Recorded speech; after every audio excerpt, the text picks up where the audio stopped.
Hi, I'm Ryleigh O'Donnell with the Community Intern Project at LTV, and today I'm here with East Hampton Town Board Democratic candidate Tom Flight. Mr. Flight is an EMT, volunteer firefighter, and local small business owner, and has been a part of the Montauk School Board for the last 7 years. Thank you for being here with me today. Thank you so much for having me here today. Really appreciate it. So I want to start with a question that is kind of a little bit more simple but very valuable to politics. So what are the most important values and ethics that you demonstrate as a leader?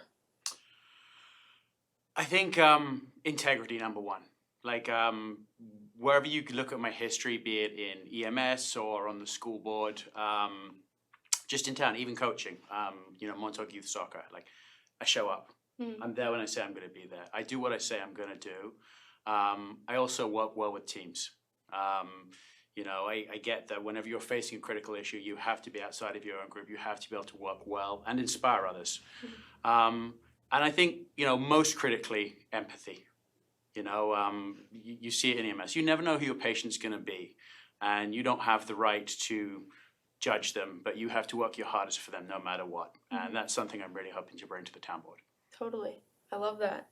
And then another kind of more simple question, but important. Why are you seeking to be elected this fall? It's a really good question. Sometimes I ask myself the same thing, honestly. Because I think I can help, honestly. Same reason I did EMS. I stepped up to it. Sylvia Overby is stepping down from her position. She's been a phenomenal leader for this town and helped to implement a lot of brilliant measures to help protect this community. And, I hope to do the same thing, bluntly, along her lines, along Peter's lines, who's also stepping down. I think we have a great team we're putting out there for this election, and I think we can really address a lot of the needs the community has coming in the future. Yeah, totally. And then one more question. Where are your favorite places to spend time, in town? Around East Hampton? This one wow, it's a really tough question to ask someone, just so you know, because you're like, if I tell everybody, is everyone going to be there? And it's not going to be my favorite place. But I'm going to tell you guys, it's Navy Beach. I like to go swimming there pretty much every day. Even today, I'll go there later and just take a dip in my shorts. It's just a very peaceful place. I mean, that's where the original Montauk town was, I don't know, before the 1938 hurricane. And I love being there. It's just something about it. I go there, I just relax. I think my blood pressure drops. It's just a very, very beautiful, calming place, very kind of emblematic of what this area is in a way. Totally. Time to get your mind off of everything and just, 100%. Yeah. And then now to get into more politics in our town, what policies do you feel work well, and then what do you think could be more improved within East Hampton? So it's a wonderful question. I think, one of the things that you can pretty much ask anyone living out here that they love is our physical environment, right? We have these beautiful beaches with clean water. We have amazing protected lands, and it makes it a real honor to live here. I also, I look into Ayurvedic medicine too, as well as Western medicine. It has an effect on your health. And people always kind of wonder, what do you mean by that? And I'll just give the example. Imagine you've been working in this city, you had a really hard week, you have the 3-hour drive out to Montauk or East Hampton, and then you go and jump in the water.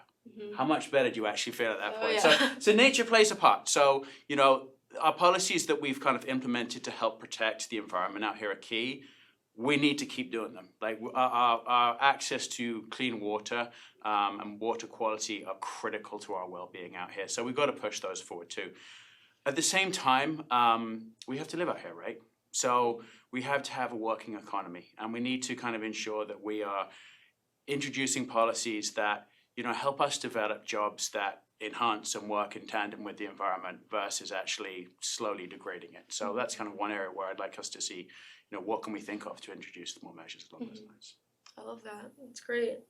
And then you have stated that one of your top priorities is delivering affordable housing for essential workers. Yeah. So, how do you plan on delivering that promise? I think it's also the why to it, because it kind of helps with the delivery.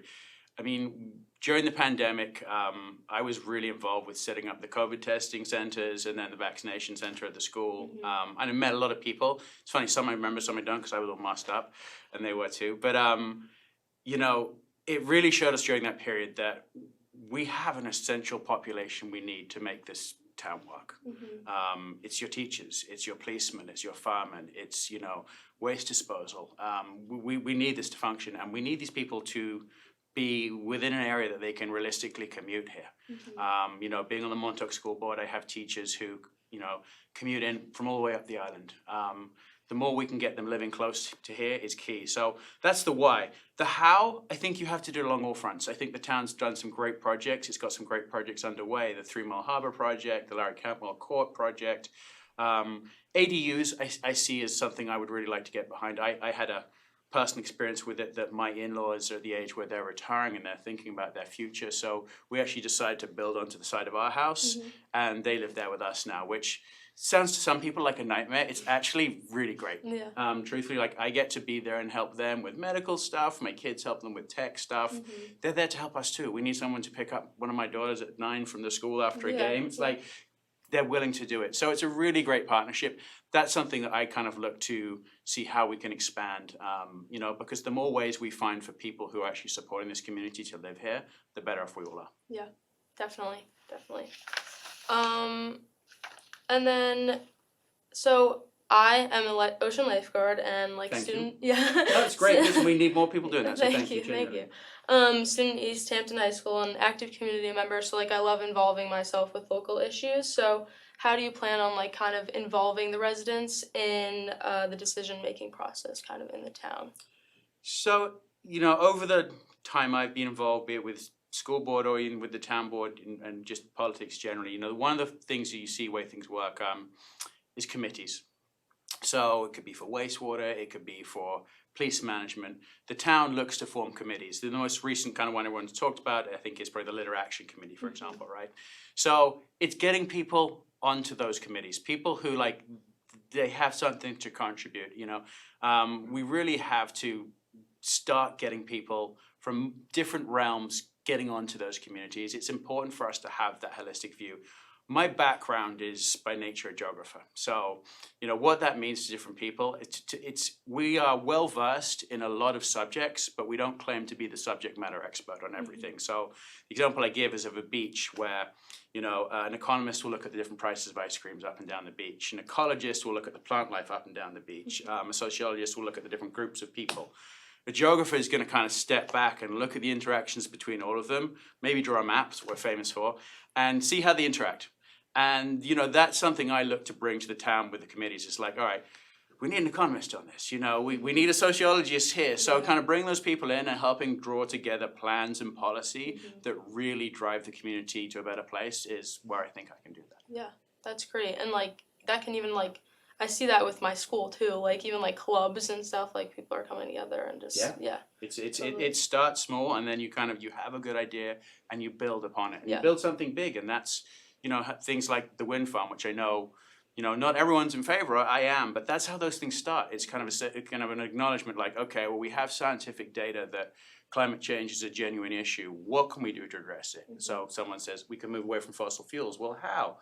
And so it builds into those bigger things, and that's where the community engagement is so important, because it does deliver real change. Yeah, totally.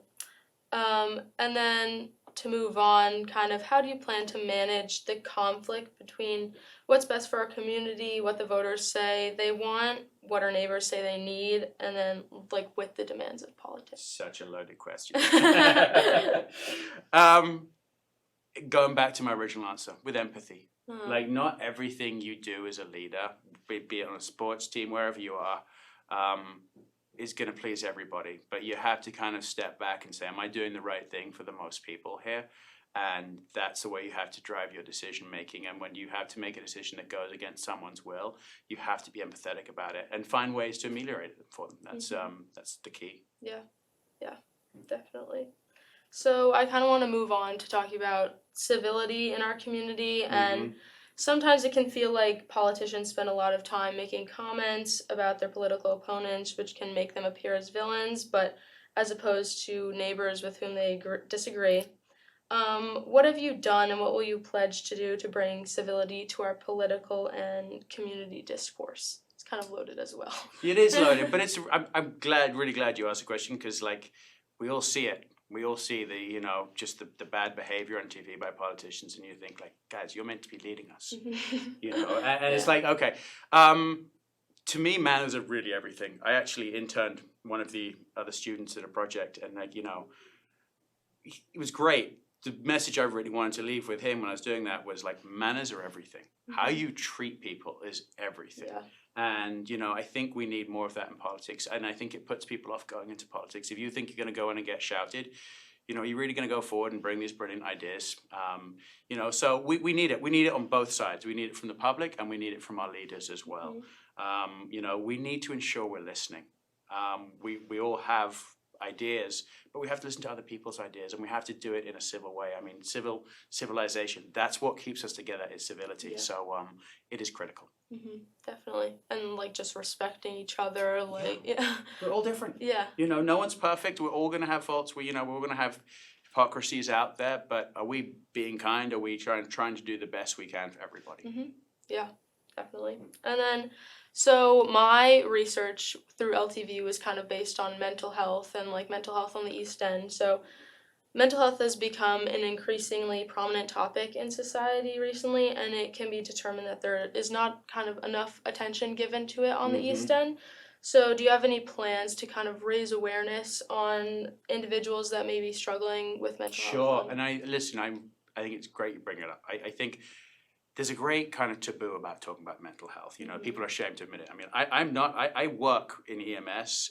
Some of the things I've seen out there are really hard to deal with, and it affects my mental health. So I work with a psychologist to address it.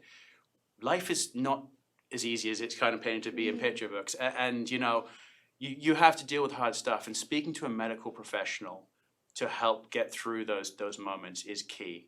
I also like to meditate. That makes a huge difference for me. It's not that big of a deal. I can work through it. So I think it's something that, I want to help support in any ways I can. From an operational perspective, do we allow the employees in the town those moments? Do they have a space where they can go and just meditate for 5-10 minutes to kind of get there? I think that would be a great opportunity. Supporting mental health services out here is critical. One of the challenges I know we've had is at the hospital level. There haven't actually been a huge number of mental health professionals out here to help with the community. It's something we need to grow. It goes back to affordable housing. I mean, be it nurse practitioners, even doctors, they have trouble finding housing out here. So the more we can kind of deliver that to help medical professionals to live here, I think the better off we'll be as a community. Yeah, totally. I completely agree. And since mental health has kind of grown since COVID, that becomes more of an issue, even with like you said, town employees and just kind of making a note of that. Yeah, definitely. Yeah. It's so important. We put so much focus on other aspects of our life, but if we're getting that wrong, it makes the whole experience really hard. Yeah. So just taking the time to take care of it is key, and letting people do that too when they need to. Yeah, definitely. And then I kind of want to move on to, in what ways did your life and work experience inform you, like how you would work in office if you were elected? Like, how has your past work experience helped you? I hope in a lot of ways. I've got kind of a weird background, so I'm gonna walk you through it. So I met my wife in Edinburgh in Scotland, and I was really young when we met. We got married very young too. And then I ended up in Cambridge for business school, and then I came to New York with what was meant to be this really interesting job selling wine and beer to Indian restaurants. But there were some legal issues the company had, and they could only get the wine over here, and only a very limited amount of it. So I ended up doing door-to-door sales in Manhattan of wine, and it was tough, but you had to go out there and you had to meet everybody, because that's how you had to make it work, and that's so important in our politicians. I try to go down to the post office, I meet people there, I talk to them, I listen. What is it they need from me? So that was a great skill set. I then went to Gap, where I worked in real estate strategy and market planning. And, there's a lot of crossover there with the way the town operates. Understanding what the town resources are, understanding where the population is, and how those things interact to make sure we deliver the best we can to the community is something I really hope can bring from that. And then kind of latterly in the corporate world, I was in the finance side of things, and finance and strategy. And that is so important. That combined with my time on the school board, understanding how a town budget works, understanding to ensure that you plan for surpluses where you need them, understanding where the risks are in your budget should something bad happen, and under the levers to make a budget operate. More recently on the school board, understanding how municipal capital projects work. It's not like doing a regular building. So when you're trying to replace a school building, the building standards that has to adhere to are so much more stringent than they are for a homeowner. That means it's incremental cost and incremental time. So when people say, "Oh, why is this taking so much longer to build and it's cost so much more?" It's like, because we have those regulations. So it's like it's making sure you understand that side of things too. And I think, with it, be it through EMS or whatever my background is, even my current business, which is like a bookstore in Montauk and a clothing store, it's face-to-face time with people. You just have to be there. You have to listen to what they want, and you have to try and provide it for them. So I hope with that background balance, I could be a great counselor for the town. Yeah. Totally. So I want to thank you again for taking the time with me to speak with me and answer my questions. I want to let you know that your political opponent is also going to be asked the same questions with the same courtesy. And for me, this is about community service and public service and kind of getting to know the people that are asking for my vote and my neighbor's vote. So thank you and good luck to you. Thank you very, very much. And I hope you and everybody gets out there and votes November 7th. Your vote is so important to the future of this town. Thank you.